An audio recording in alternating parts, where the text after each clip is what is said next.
Assalamualaikum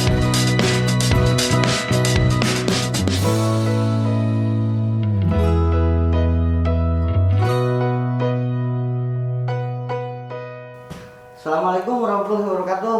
Selamat berjumpa lagi pemirsa bersama saya Mang Budi dan Mang Agus dalam acara Ngobel.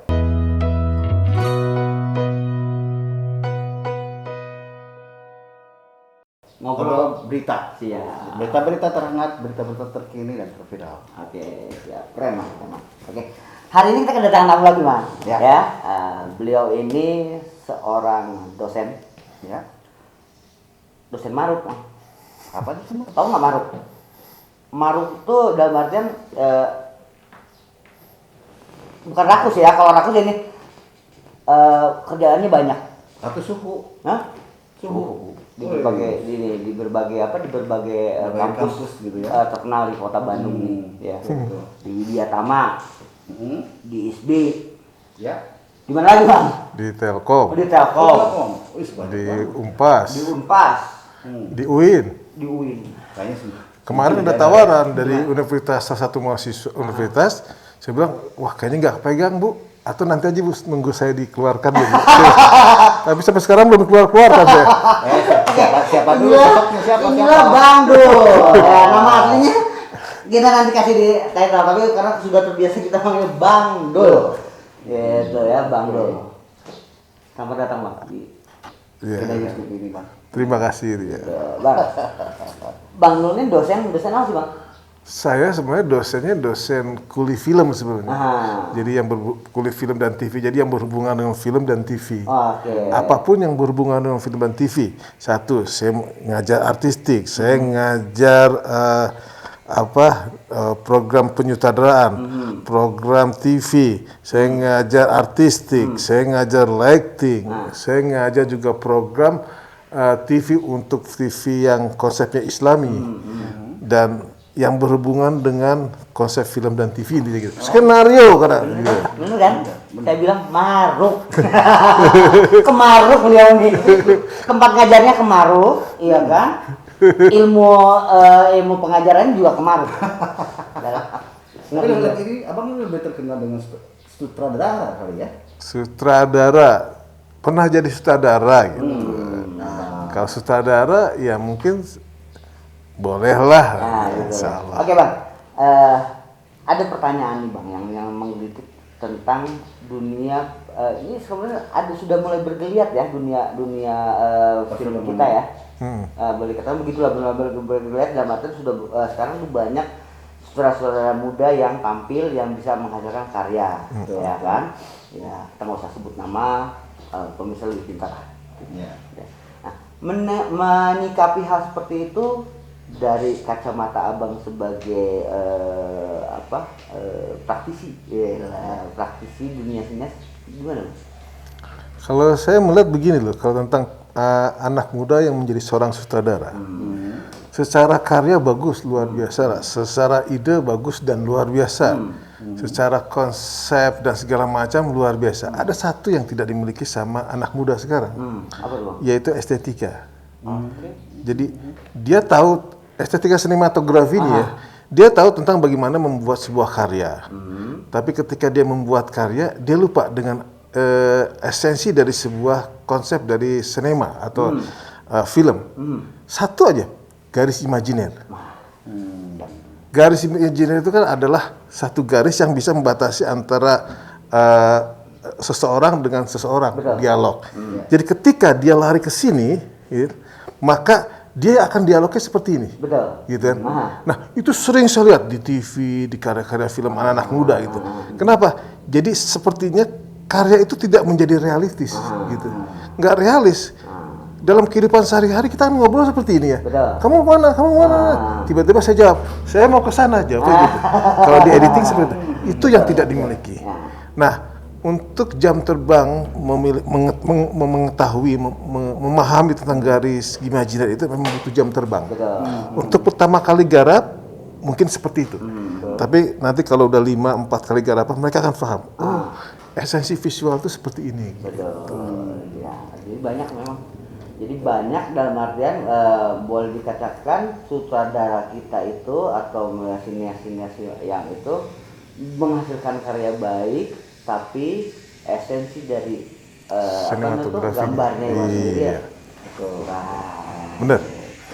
Dan itu saya rasakan. Semua mahasiswa mahasiswa saya ketika menggarap bagus, idenya bagus, konsepnya bagus, pemainnya juga cantik-cantik segala macam, ganteng-ganteng. Tapi kalau saya tanya, ini dia ngobrol Dengan siapa? dengan siapa? Dengan Siska. Siska mana? Ada Siska mana? Ini. Siska sekarang melihat kemana? Dia bilang gitu. Lihat ke kiri. Kiri itu kan kiri sini ya. Kiri kameramen. Nah, sekarang ini misal Rudi. Rudi ngobrol kemana nih? Ngobrol sama Siska. Berarti dia lihat kemana? Ke kiri kan? Nah, sekarang Siska ngeliat kemana sekarang nih? Ke kanan, Pak. Masa ngobrol begini? Nah, persoalannya itu namanya garis imajiner yang belum difahami. Yang penting gambarnya bagus. Yang penting enak dibuat gitu kan gitu. Nah, itu ya. Itu biasanya terkait dengan jam terbang atau bagaimana, Bang? 1 jam terbang, satu juga mereka tidak paham dengan dunia sinematografi, mungkin tidak belajar. Maka itu ketika saya mengajar pertama kali, yang saya lihat adalah garis imajiner. Oke. Ketika sudah paham garis imajiner, silakan kamu bergerak. Nanti kita akan bicara tentang warna, bicara tentang komposisi, balance dan segala macam. Itu baru. Nah, betul. Nah, mengenai sekarang gini Bang, saya jadi menarik nih. Kan sekarang dunia YouTube itu sudah menjadi kayak semacam Tren lah ya. Tren ya. Tren. Jadi semua menjadi YouTuber, jadi konten-konten Bahkan kreator. anak kecil juga sampai pengen kita jadi apa? YouTuber. Nah, anaknya Mang Agus katanya begitu ditanya dia ngelihat kayaknya lo di YouTuber itu kaya penghasilannya wah gitu Sementara jadi YouTuber katanya. Iya, sementara satu sisi untuk menjadi YouTuber itu kan kita harus paham juga masa perfilmannya, terus termasuk teaternya mungkin kan, dramanya kan. Seperti itu. Menanggapi itu Bang, sekarang banyak munculnya konten-konten YouTube yang boleh kalau saya sendiri ya mungkin karena basically saya dulu pernah menjadi jurnalis di sebuah televisi swasta yang ada di Indonesia. Saya paham banget, saya sedikit paham tentang kaidah gambar lah ya. Menanggapi YouTuber ada sekarang kita tanya sama pakarnya dong, ya, sama pakarnya gitu kan. Itu gimana Bang melihat itu Bang? Kalau saya lihat dia ada masanya ya. Pada saat itu pertama kali ada TVRI, maka itu TVRI lah yang berkuasa. Orang senang sekali nonton TVRI. Tiba-tiba masuk RCTI. Orang mulai beralih dari televisi menjadi TVRI menjadi RCTI. SCTV, Antv, dan juga Arit TV menjadi banyak, meludak. Akhirnya sampai penontonnya bingung. Gue mau nonton apa nih? Yang ini drama, yang ini drama. Dan kecenderungan itu memang ada dalam diri kita sebagai manusia. Kalau untuk mengikuti, apalagi mentalitas bangsa Indonesia ya, saya lihat. Nah, kemudian tuh TV sudah mulai boom. Tiba-tiba masuk nih YouTube. Masuk yang katanya sih sekarang lagi protes nih orang-orang TV. Kenapa? Karena mereka nggak bayar pajak kan gitu. Karena masa ini sementara orang TV bayar, mereka YouTuber mau masuk dapat duit aja gitu. Nah, mereka kehilangan. Itu saya pikir itu hal yang biasa ya. Nanti ada satu kondisi di mana orang sosmed itu akan hilang. Nanti diganti apa lagi saya nggak tahu. Mungkin balik lagi ke TV kali.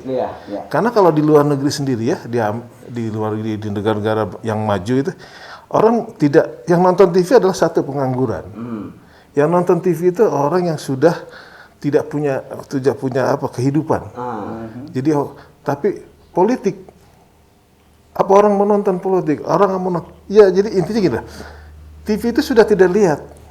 Orang sudah berpikir tentang ekonomi dan segala macam. Jadi bagian dari kehidupan untuk punten nih. Ekonominya menengah ke bawah itu. Jadi orang nonton TV itu di luar negeri di bule itu ya hanya untuk orang menengah ke bawah ekonominya. Tapi yang sudah ke atas dia nggak tertarik dengan itu. Dan di Indonesia sudah punya gejala sebenarnya. Sudah ada gejala ke sana Bang ya. Karena konsep TV, konsep yang di YouTube dan segala macam lebih ke orientasi dagang gitu. Secara kaidah gambar sendiri gimana nih? Secara kaidah gambar. Secara gambar, ya ini kan bicara tentang teknologi nih ya.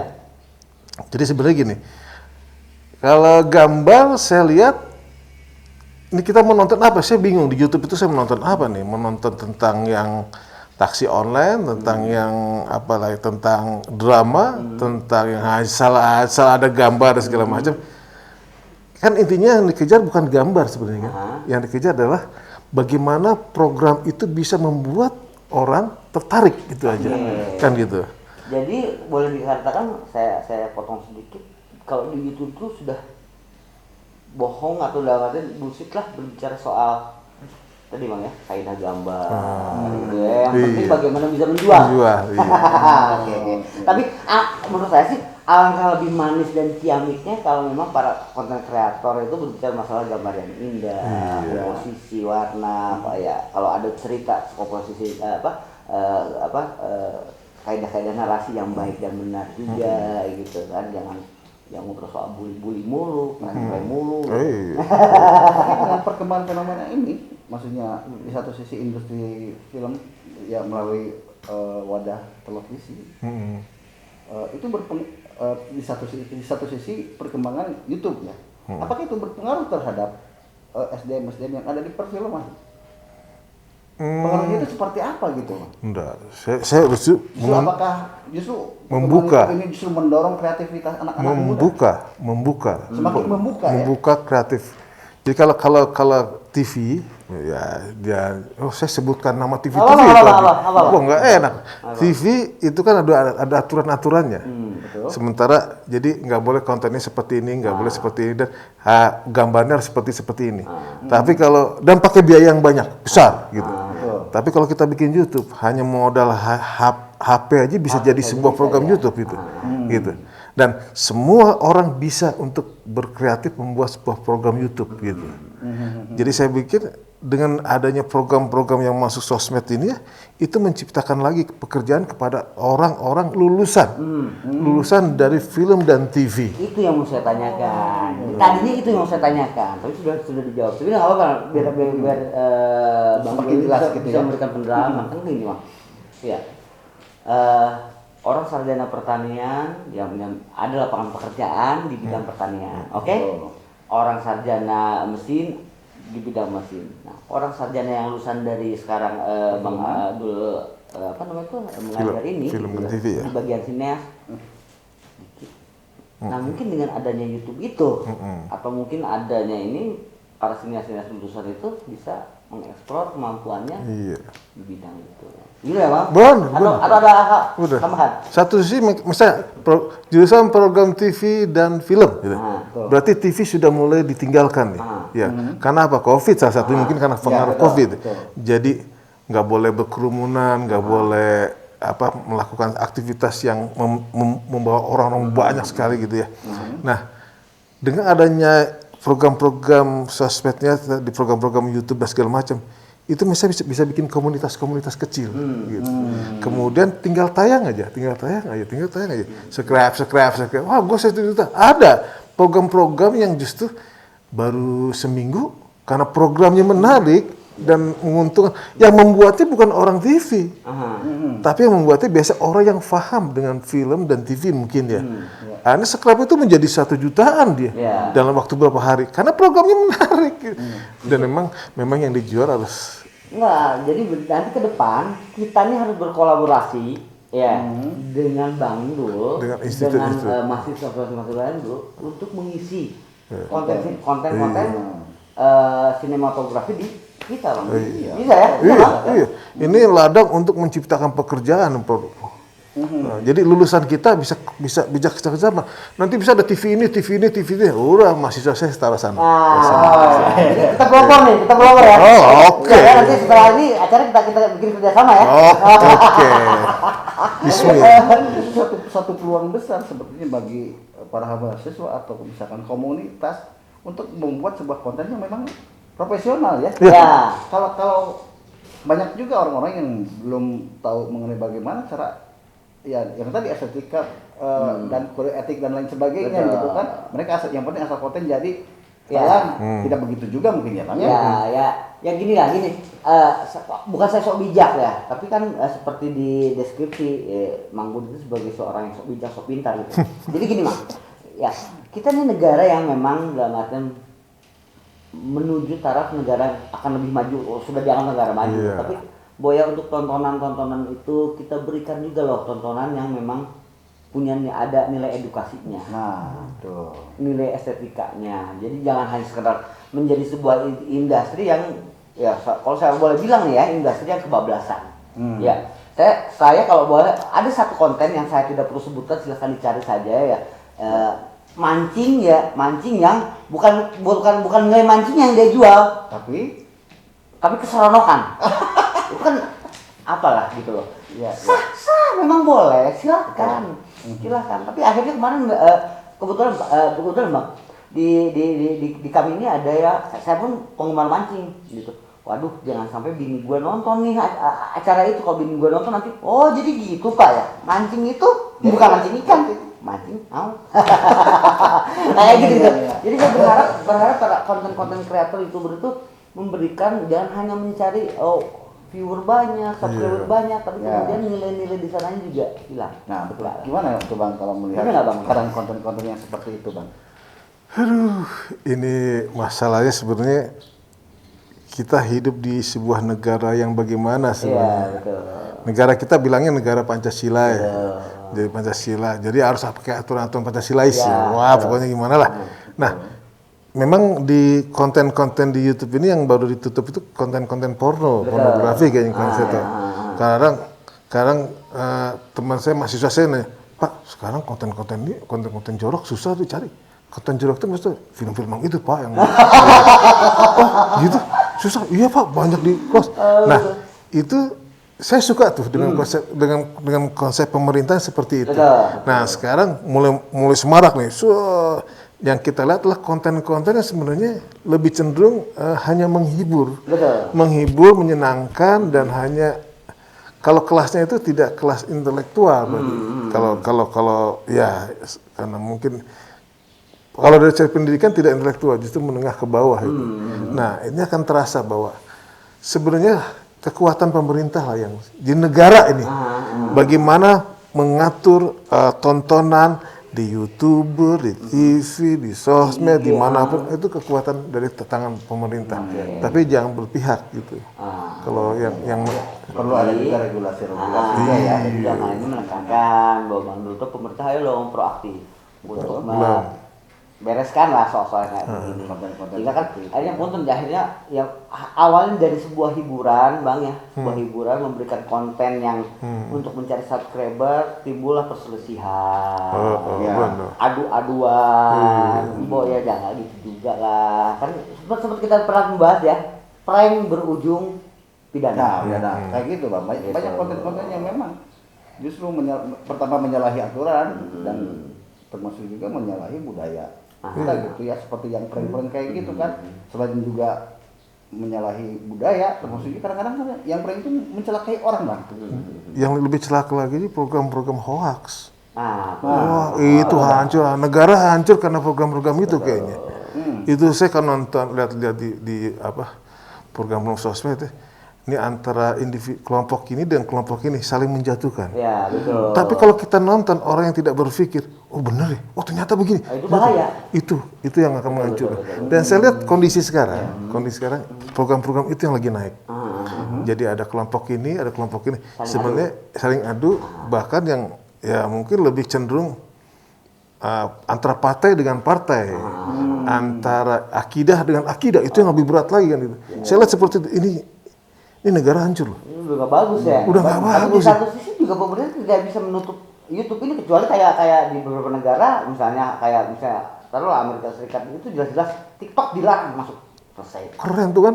Ya YouTube nggak boleh masuk gitu. Iya keren. Atau bisa begitu Indonesia? Bisa. Mungkin Bisa. Saja. Ketegasannya ada di pemerintah kan gitu.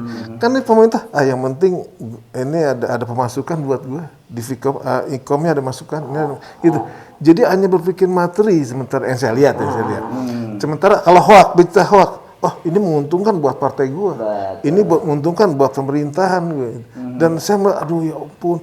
Jadi kiblatnya kemana gini kita sekarang? Tapi kalau saya jujur Bang, kita kali berseberangan nih sama Bang Dul. Kalau saya berpikir janganlah ditutup. Ya, ini YouTube ini dalam artian kemajuan teknologi jangan Iya. tidak bisa dibendung. Heeh. Tapi bagaimana dalam hal ini pemerintah atau mungkin kita juga bagian dari produk penyiaran gitu kan, selalu mengingatkan, ayolah Ya. bikin konten-konten yang benar-benar Produktif. Pancasilais tadi lah. Oke.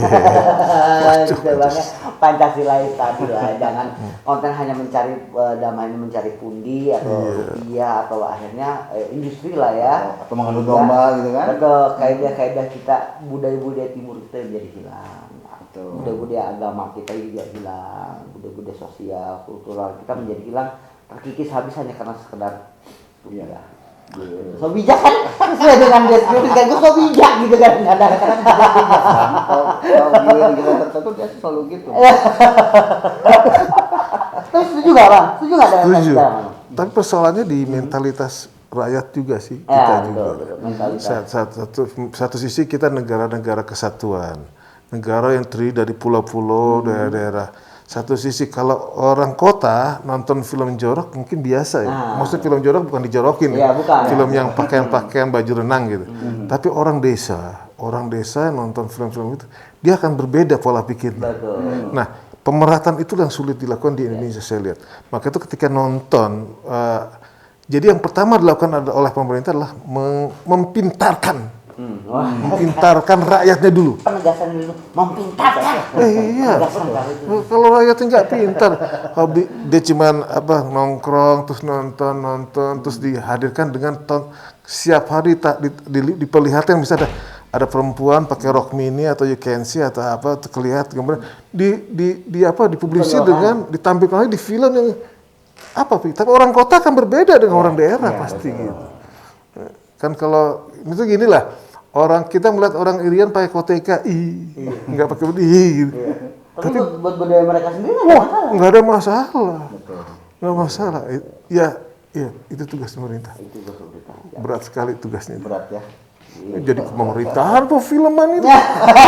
Kayaknya enggak, kita bahas masalah justru itu kan cikal bakal pembangunan Indonesia itu bisa juga sukses dari tangan-tangan para sinias dong ya. Ketika mereka memberikan tayangan yang memang betul realita dan kemudian bisa membangkitkan semangat, kenapa tidak? Ada satu lagi. Jadi kalau kita bicara tentang negara, maka lihatlah film-film mereka. Nah, India misalnya. India apa nih? India itu dia punya konsep bahwa selama 1 tahun dia harus membuat 100 film. Itu harus ya. Dan karena harkatnya atau istilahnya kekuatan dari India itu dari filmnya. Pendapatannya dari filmnya. Terus kemudian kita nonton film Amerika. Ya. Apa yang kita lihat? Teknologi. Luar biasa. Betul. Dia hanya ingin mengatakan ini lo gue gitu. Nah, sekarang Indonesia filmnya apa? Teknologi kagak, ini kagak, semuanya gitu. Jadi Drama itu termehek jadi menunjukkan bahwa itu negaranya adalah ikut termehek gitu. termehek ikut kesana-sana gitu. Oke. Jadi nggak punya sikap. Artinya harus punya karakter juga. Punya. Indonesia karakternya itu ya abu-abu. Ya, abu-abu. Ikut Amerika, ikut India, ikut Korea sekarang. Jadi Nggak punya identitas. identitas. Saya ngomong nggak punya identitas kita. Maka itu film kita harus punya. Kok suka kayak Bang Lo? Kita harus punya konsep film. Budaya kita luar biasa loh. Dari 27 provinsi, mungkin sekarang 26 boleh.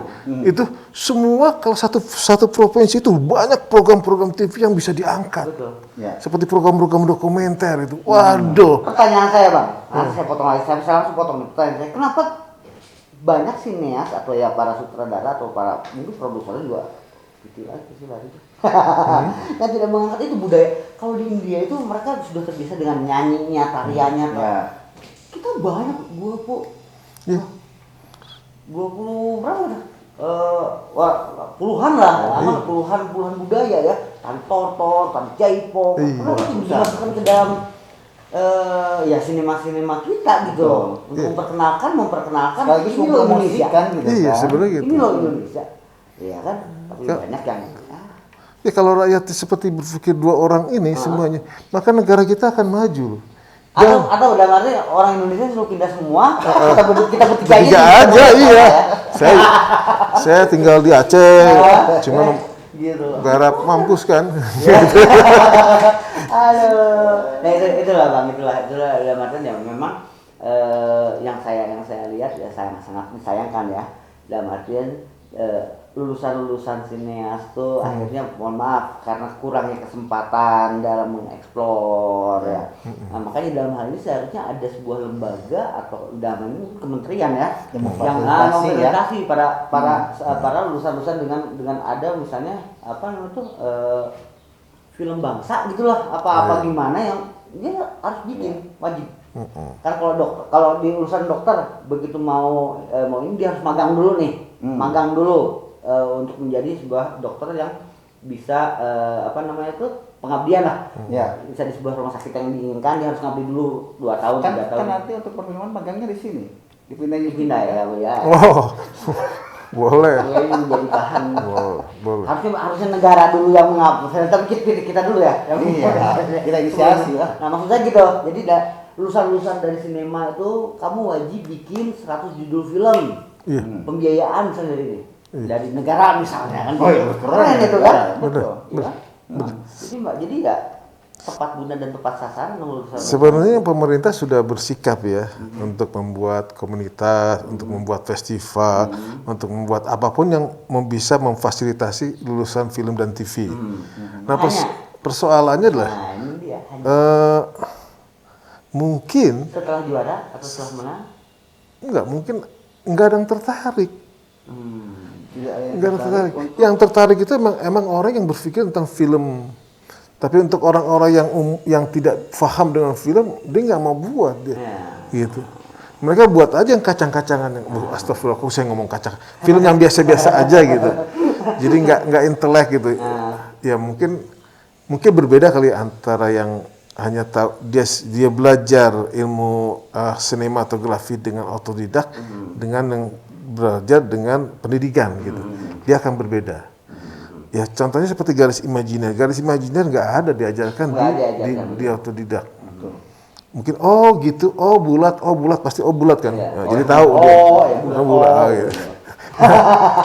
Tapi kalau di pendidikan itu wajib. Jadi pertama yang harus dimiliki sama seorang sutradara, dia paham dengan garis imajiner. Walaupun sekarang secara editing garis imajiner itu bisa dibalik. Namanya reverse atau apa. Tapi yang tidak bisa dibedakan adalah kantongnya. Kalau di reverse, kalau dibalik, misalnya kalau sekarang kelihatan kanan, nanti kalau di reverse maka dari kiri. Iya, betul. Itu mah orang editing jago itu. Tapi ada lagi film yang bikinnya asal-asalan dengan warna tidak pakai lampu. Tapi sekarang ada lagi namanya coloring, yang harganya miliaran. Itu bisa adegan siang dibikin adegan malam bisa. Teknologi gitu. Jadi bukan masalah ini. Jadi intinya bang, sebetulnya dari abang sebagai seorang praktisi di bidang sinema ini, praktisi dan akademisi. Untuk kemajuan ke depan sinema itu kita seperti apa nih? Ya intinya memang gimana? Ini kan sebenarnya sekunder sebenarnya. Mata kuliah ini sekunder dan orang lebih cenderung bagaimana dia masih mentalitas masyarakat kita.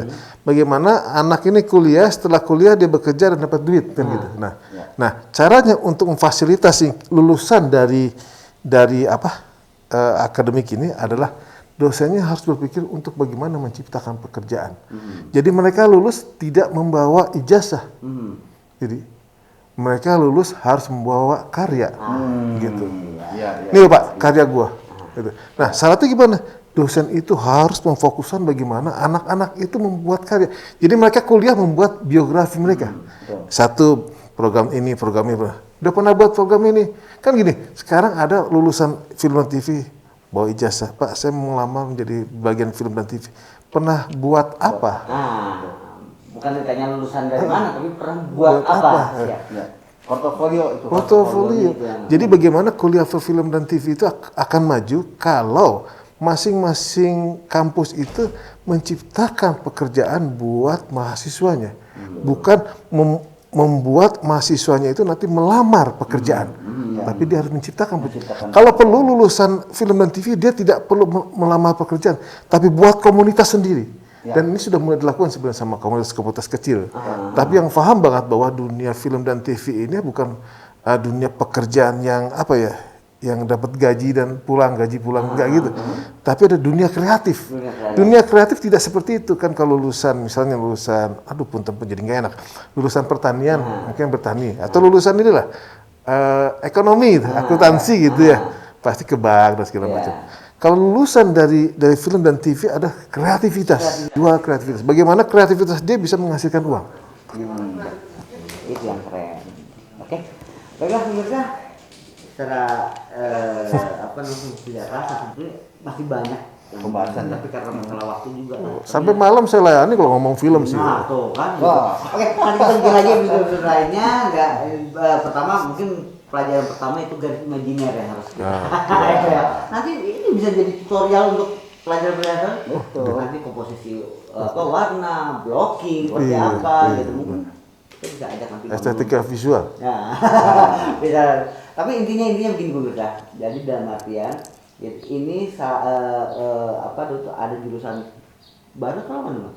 Apa? Jurusan sinema nih. Baru ya? Yang di Widyatama baru nih. Ya, atau di beberapa kampus yang lain? Oh, kampus udah lama. Ada yang udah lama, udah ya, lama, tapi udah mungkin lama. tidak terkenal, kurang terkenal. Nah, mudah-mudahan dari penayangan ini menjadi bahan referensi bagi mereka yang ingin masuk ke dunia sinema atau ingin menjadi orang-orang kreatif ya dalam membangun negeri. Ternyata ini memberi peluang cukup besar ya. Ada jurusannya.